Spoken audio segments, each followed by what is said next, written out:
cash.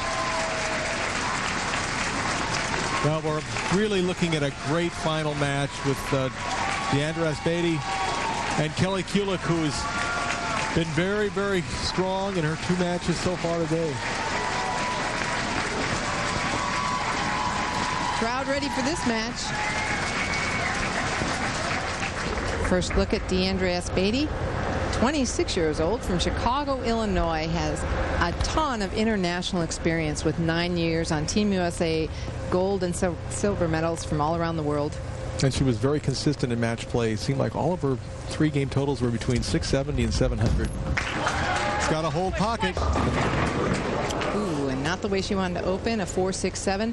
We should mention, for those familiar with the Queens, formerly because of double elimination, if Diandra, as top seed, lost here, she would have a second chance. But that's not the case today because we're on live television. That's right. So the format has been changed. All the contestants were notified. And if Diandra loses, Kelly would take the title. If Kelly loses, Diandra takes the title. It's a one-game winner-take-all. Yeah, and that shot really looked like kind of a nervous shot to start off with.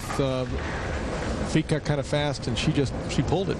Ball was, I'm sure, left of her target.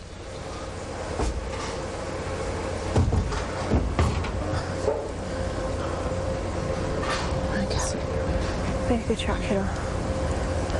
Let it fall. Let it fall.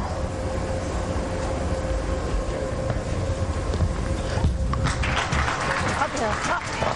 Yeah. I'll take it. It's interesting to talk to yourself that way. Come on, kiddo.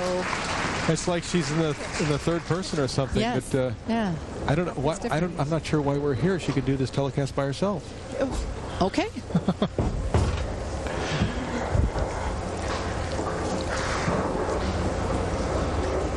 Where should we go? We're going to stay right here and enjoy this great title match. Yes, it will be a wonderful match, I'm sure. Diandra looking down, recollecting her thoughts. Stay down. Stay down.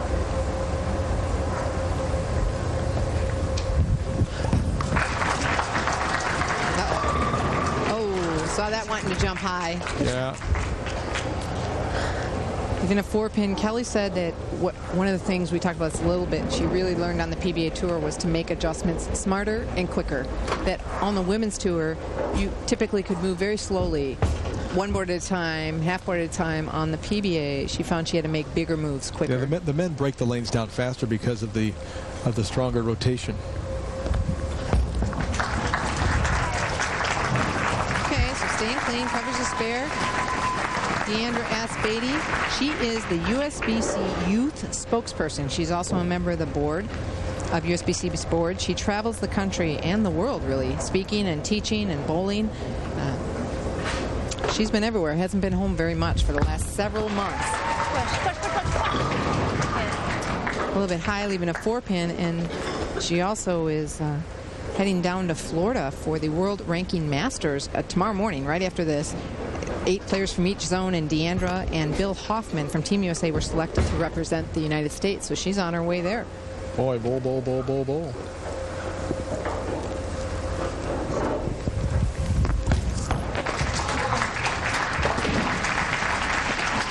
So Diandra talked to us about what it meant to her to be a USBC youth spokesperson. Being the USBC's youth spokesperson means everything to me because I am able to spread all of the great virtues of youth bowling to all the youth bowlers around the country and to talk to their parents about all the great opportunities there is in bowling. And because of all those opportunities when I was younger, I stayed with bowling, and now there's just even more. So to be the youth spokesperson and to inspire young kids to want to stay in it and to strive for big dreams and to show them that a lot of hard work, a lot of sacrifices involved means the world to me, that I'm able to touch lives through what I love to do. What's better than that? What is better than that? Have you touched a lot of lives through bowling? Well, I'm sure I probably have, some and some positively. We won't ask about the others. We'll just focus on the positives. Solid 10s for Kelly. She knows it was a good shot. She tells herself so. Diandra made a much better shot in the third frame. Got the ball speed up. Stayed around the same place on the lane. Ball held the pocket longer. You'll see, watch the 6-pin wrap around the bottom of the 10. The old solid 10 that just drives us crazy. Kelly has been wanting this all her life, to be a Queen's champion, another major champion, and she has that U.S. Open title already. Spares that up. She was the 2001 Rookie of the Year on the PWBA Tour, and she came out and made 9 telecasts in her first season. Wow. So she didn't have any rookie problems that year when she came out. No, she came out full guns blazing. And she left the 4-pin on this lane, the last frame. Will she move left a little bit? She says she's going to stick with her game plan and keep chasing it in, chasing the oil into the left.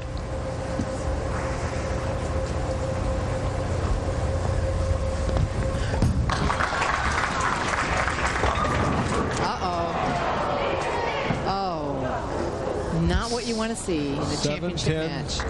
Pocket, 7-10. It's the right move. She's not beating herself up. She's saying it was the right move. Watches the ball, hangs a little longer, makes the move back. 5-pin just sort of dies in the center of the lane, and the 10-pin stands with a 7. Takes 1. Now that's something that you don't see the women pick up a 7-10 very often. The men pick them up a little bit because of their ball speed. They can bounce a pin out. Right, and it's rare. It's rare for it to ever happen.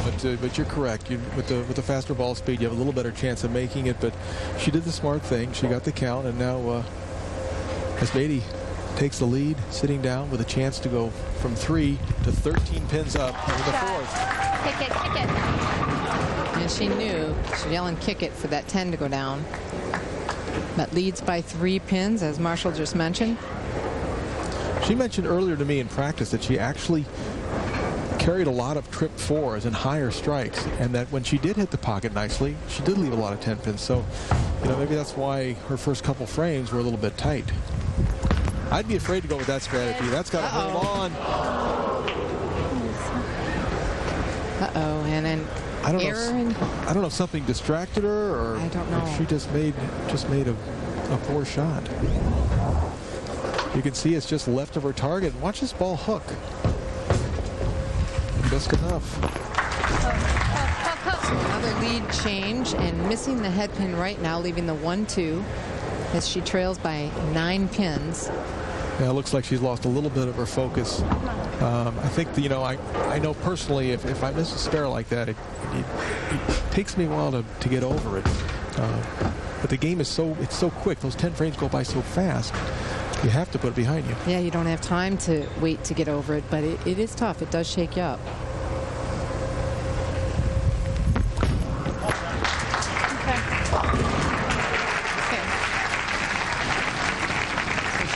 That up. It's a 9-pin match right now, and those 9 pins mean a difference of $12,000. First place, $30,000. Second, $18,000, and the other finishers you've already seen bowl will get the respective dollars there in 3rd, 4th, and 5th place. So a good payday for the women this week. Well, it's a great payday, and the money is important, but they want to win the title. They want the title, yes. A 4-pin for Kelly. She's not rolling it. She's just not rolling it, is what she's saying. She was a little short with that. Didn't get the ball through the front part of the lane. It grabbed just enough early to leave the 4-pin. You might be able to tell by the way she's talking. Kelly's a coach. She coaches bowling all the time. Yeah, she does a lot of summer camps. She does people-to-people ambassadors program in other countries, coaching, and does a lot of that. Works part-time in an auto body shop. Come on.